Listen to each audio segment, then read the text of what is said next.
CS sports তৌহিদ হৃদয়ের নতুন sponsor, যেটি হৃদয়ে তার অফিসিয়াল ফেসবুক পেজে একটি পোস্টের মাধ্যমে জানায়। এই পোস্টটিতে তামিম ইকবালের প্রতি কৃতজ্ঞতাও প্রকাশ করেন তিনি। ব্যাপারটা কিন্তু খুবই সাধারণ একটা বিষয় হওয়ার কথা ছিল, তবে বিপত্তিটা ঘটল হঠাৎ করে হৃদয় যখন তার পোস্টটি ফেসবুক থেকে সরিয়ে নিলেন। হ্যাঁ, পোস্ট করার পর হঠাৎ সরিয়ে নেওয়ার যে ব্যাপারটা, সেটা অবশ্যই একটা সিরিয়াস ইস্যু।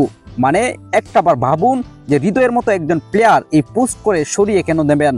কিসের ভয়ে, কিসের এত চাপ? জি হ্যাঁ, দেশের ক্রিকেটের ভেতরে ভয়ঙ্কর ভাবে একটা নোংরা রাজনীতি ভর করছে। ড্রেসিং রুমে অবস্থা ভীষণ নাজুক। তরুণ প্লেয়াররা নিজের মনের ভাব প্রকাশ করতে পারে না। সবসময় তারা ভীত থাকে। কোনো কাজেই তারা নিজেদের মর্জি মাফিক করতে পারেন না। সবসময় তাদের একটাই চিন্তা, কোনটা করলে কি ক্ষতি হবে, কে মন খারাপ করবে। এখানে ধারাবাহিকভাবে পারফরমেন্স করলেও নির্ভর থাকতে পারে না তারা। হৃদয়ের কথাই ধরুন না, নিয়মিত ছেলেটা রান করছে, দলে সবাই যখন ব্যর্থ, তিনি তখন ধারাবাহিকভাবে দারুণ সব ইনিংস খেলে যাচ্ছেন। তবুও XYZদের জন্য তারা ভীত থাকতে হয়। বাংলাদেশ দল আর আগের দল নেই। দলটা একেবারে ভুদয় শেষ হয়ে গিয়েছে। একটা সময় কি দারুণ সময় ছিল তাদের। এখন শুধু দলে চলে রাজনীতি, পুরো ছত্রভঙ্গ একটা দল। একতা নাই, যেন কিছুই আর অবশিষ্ট নেই আমাদের।